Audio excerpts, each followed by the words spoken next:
The Eternal Champion, a fantastic romance by Michael Moorcock, apparently.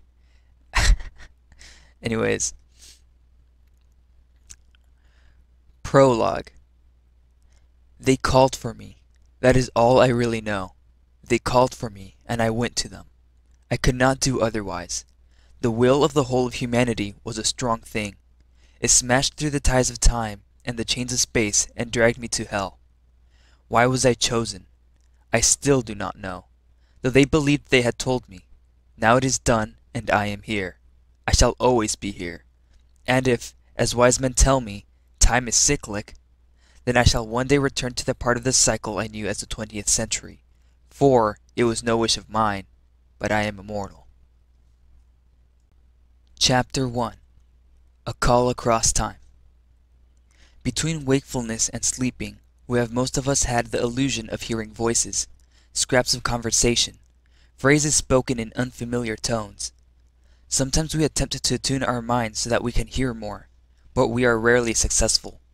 These illusions are called hypnagogic hallucinations, the beginning of the dreams we shall later experience as we sleep. There was a woman, a child, a city, an occupation, a name.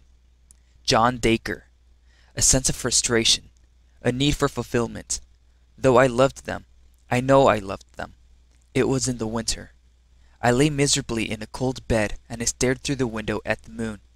I do not remember my exact thoughts. Something to do with morality and the futility of human existence, no doubt. Then, between wakefulness and sleeping, I began every night to hear voices. At first I dismissed them, expecting to fall immediately asleep. But they continued, and I began trying to listen to them, thinking, perhaps, to receive some message from my unconscious. But the most commonly repeated word was gibberish to me. Erikose, Erikose, Erikose. I could not recognize the language. Though it had a peculiar familiarity, the closest language I could place it with was the language of Sioux Indians, but I only knew a few words of Sioux. Erikose, Erikose, Erikose. Each night I redoubled my efforts to concentrate on the voices, and gradually I began to experience more stronger hypnagogic hallucinations, until one night it seemed that I broke free from my body altogether. Had I hung for an eternity in limbo? Was I alive? Dead? Was there a memory of a world that lay in the far past or distant future? Of another world which seemed closer? And the names. Was I John Dacre or Erikose? Was I either of these? Many other names. Kuram Yailen Arsai, Aubek, Seaton Beg, Elrek Rakir, Alayan, Oona, Simon, Bastable, Cornelius the Rose, Von Beck, Asquiel, Hawkmoon, fled away down the ghostly rivers of my memory. I hung in darkness, bodiless. A man spoke. Where was he? I tried to look, but I had no eyes with which to see. Erikose, the champion, where are you? Another voice. Father, it is only a legend. No, Yolinda. I feel he is listening. Erikose. I tried to answer, but I had no tongue with which to speak. Then there were swirling half-dreams of a house in a great city of miracles. A swollen, grimy city of miracles, crammed with dull-colored machines, many of which bore human passengers. There were buildings, beautiful beneath their coatings of dust, and there were other, brighter buildings, not so beautiful, with austere lines and many windows. There were screams and loud noises. There was a troop of riders galloping over undulating countryside, flamboyant in armor of lacquered gold, colored pennants draping around their blood-encrusted lances. Their faces were heavy with weariness. Then there were more faces. Many faces. Some of them I half recognized. Others were completely unfamiliar. Many of these were dressed in strange clothes. I saw a white-haired man in middle age. He wore a tall, spiked crown of iron and diamonds upon his head. His mouth moved. He was speaking. Erikose, it is I, King Reginos, defender of humanity. You are needed again, Erekose. The hounds of evil rule a third of the world, and humankind is weary with the war against them. Come to us, Erekose. Lead us to victory. From the plains of melting ice to the mountains of sorrow, they have set up their corrupt standard, and I fear they will advance yet farther into our territories. Come to us, Erekose. Lead us to victory. Come to us, Erekose. Lead us. The woman's voice. Father, this is only an empty tomb. Not even the mummy of Erekose remains. It became drifting dust long ago. Let us leave and return to Necronal to marshal the living peers. I felt like a fainting man who strives to fight against dizzy oblivion but, however much he tries, cannot take control of his own brain. Again I tried to answer, but could not. It was as if I wavered backwards through time, while every atom of me wanted to go forward. I had the sensation of a vast size, as if I were made of stone with eyelids of granite that measured miles across, eyelids which I could not open. And then I was tiny, the most minute grain in the universe, and yet I felt I belonged to the whole far more than did the stone giant. Memories came and went. The panorama of the 20th century, its discoveries and its deceits, its beauties and its bitterness, its satisfactions, its strife, its self-delusion, its superstitious fancies to which it gave the name of science, rushed into my mind like air into a vacuum. But it was only momentary. For the next second my entire being was flung elsewhere, to a world which was Earth, but not the Earth of John Dacre, not quite the world of dead Erekose. There were 3 great continents. 2 close together were divided from the third by a vast sea containing many islands, large and small. I saw an ocean of ice which I knew to be slowly shrinking, the plains of melting ice. I saw the third continent, which bore lush flora, mighty forests, blue lakes, and which was bound along its northern coasts by a towering chain of mountains, the mountains of sorrow. This I knew to be the domain of the Eldrin, whom King Reginos had called the Hounds of Evil. Now on the other 2 continents, I saw the wheatlands of the west on the continent of Zavara, with their tall cities of multicolored rock, their rich cities Stalico, Kalodemia, Moros, Ninadun, and Dratarda. There are the great seaports Shela'al, Wedma, Senana, Tarkar, and Nonos, with her towers cobbled in precious stones. Then I saw the fortress cities of the continent of Necralala, with the capital city Necronal chief among them, built on, into, and about a mighty mountain, peaked by the spreading palace of its warrior kings.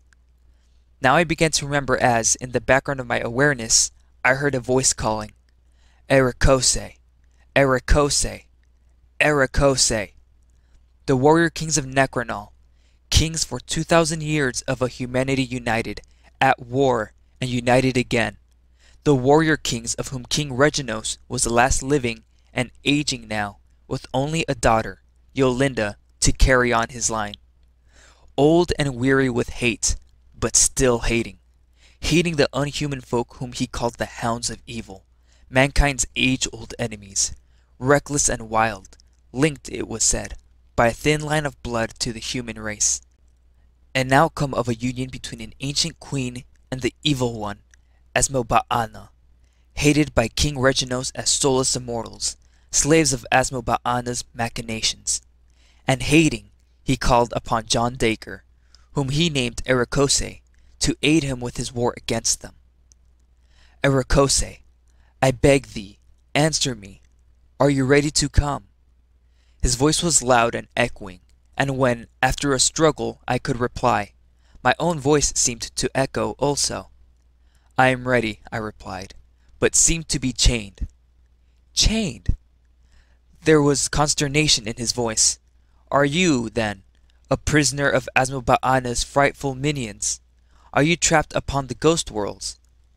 Perhaps, I said, but I do not think so. It is space and time which chain me. I am separated from you by a gulf without form or dimension.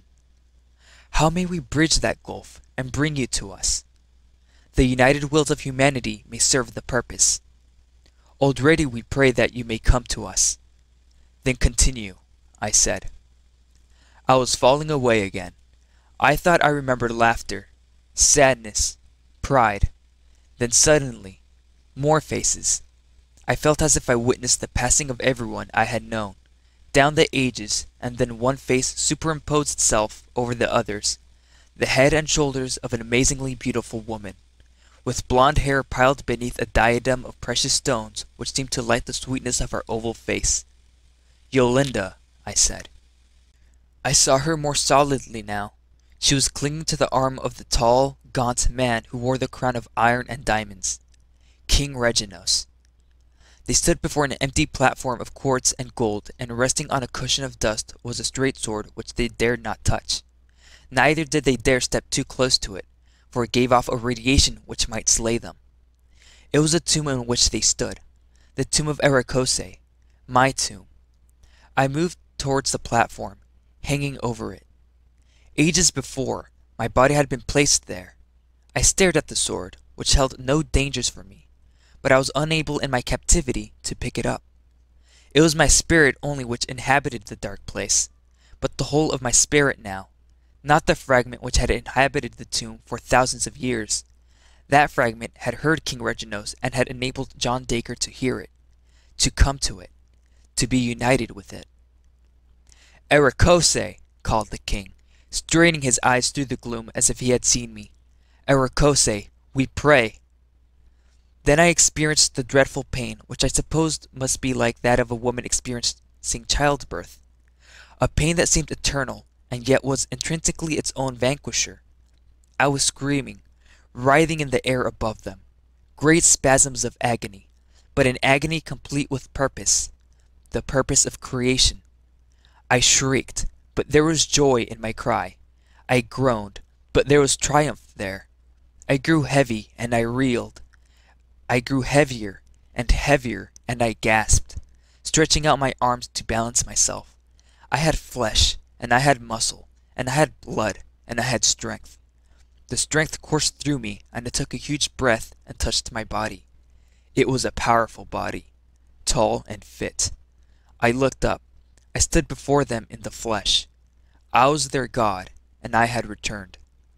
I have come, I said. I am here, King Reginos. I have left nothing worthwhile behind me, but do not let me regret that leaving. You will not regret it, champion. He was pale, exhilarated, smiling. I looked at Yolinda, who dropped her eyes modestly, and then, as if against her will, raised them again to regard me. I turned to the dais on my right.